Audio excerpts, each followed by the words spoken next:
If someone steals your phone, what kind of security incident has actually taken place? At first, it sounds like a physical security incident. Someone has taken something that belongs to you, just as they might steal your wallet, your keys, or your laptop.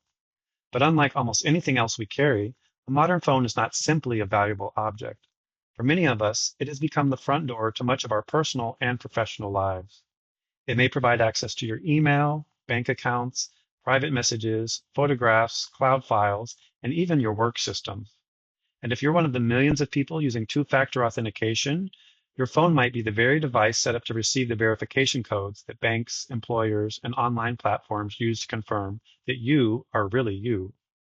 Now, a stolen phone doesn't automatically mean that all of those accounts have been compromised.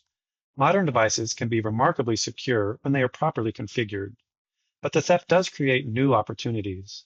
The phone might have been already unlocked when it was stolen, or maybe someone watched you enter your passcode. Personal information might appear in notifications on the lock screen, and in some cases, the device or mobile account may help an attacker convincingly impersonate you to a bank, a mobile carrier, an employer, or even a member of your own family. That is the point where something that began in the physical world starts crossing into the digital one. What looked like the theft of a single device can quickly become a threat to your privacy, your money, your identity, and potentially the security of the people and organizations connected to you.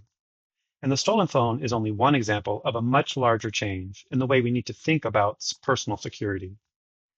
Traditionally, we have separated personal safety, digital finance, financial security, and cybersecurity into different categories. Home security protects your house. Cybersecurity protects your devices and online accounts. Banks monitor your accounts for financial fraud. Privacy tools help you control how personal information is collected and shared. We often talk about each of these as though they were entirely separate problems, but real-world threats rarely stay inside those predefined boundaries. A compromised email account can reveal private conversations, financial records, travel plans, and details about the people closest to you. Information shared publicly on social media can help someone impersonate you, manipulate a family member, or make a convincing attempt to reset one of your accounts. Even something as simple as a leaked password can lead an attacker from one platform into several others. That is why modern security is better understood as a connected system. Our devices, identities, finances, homes, workplaces, and our relationships are increasingly linked together. A weakness in part of that system can create risk across many other parts. And that is what I find compelling about the vision behind Deep Lock. It's the recognition that meaningful personal security must protect the complete person, not just one device, one password, or one isolated category of threat. That's also the perspective that I personally can bring to this role. My name is Jared, and I'm a software engineer, a cloud architect, and an AI systems specialist.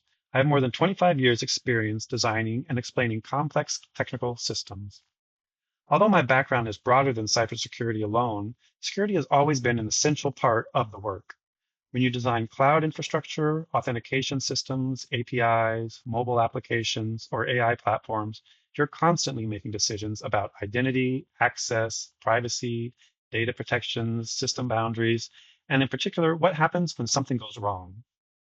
Just as importantly, much of my career has involved communicating those decisions to very different audiences.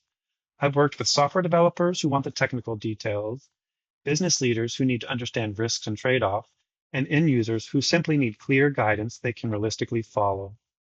I have also had the benefit of traveling extensively and spending substantial time throughout Europe, Latin America, and Brazil. Those experiences taught me that communicating across language is not simply a matter of translating words.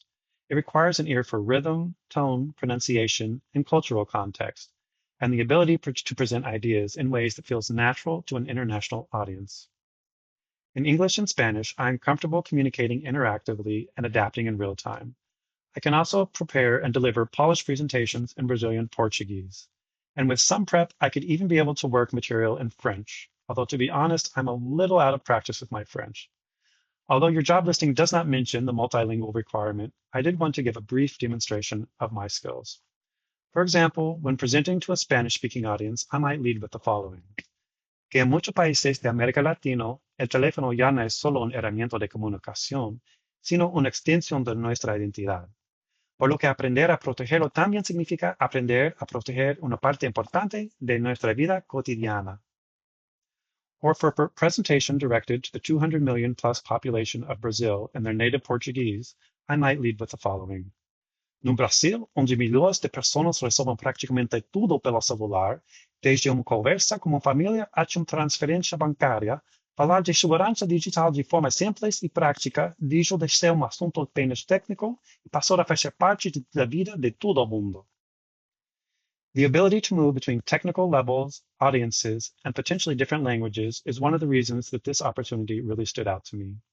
I really enjoy taking a subject that may initially feel technical, intimidating, or abstract and make it understandable without stripping away the substance. Effective security communication should not leave people frightened, overwhelmed, or buried in jargon. It should help them understand the risk, see how it connects to their own lives, and know what practical steps they can take next. I believe I can bring Quanta Tech Systems a combination of technical depth, systems thinking, multilingual presentation ability, and a natural communication style, while helping shape conversations about personal security that are informative, engaging, and generally useful to the audience.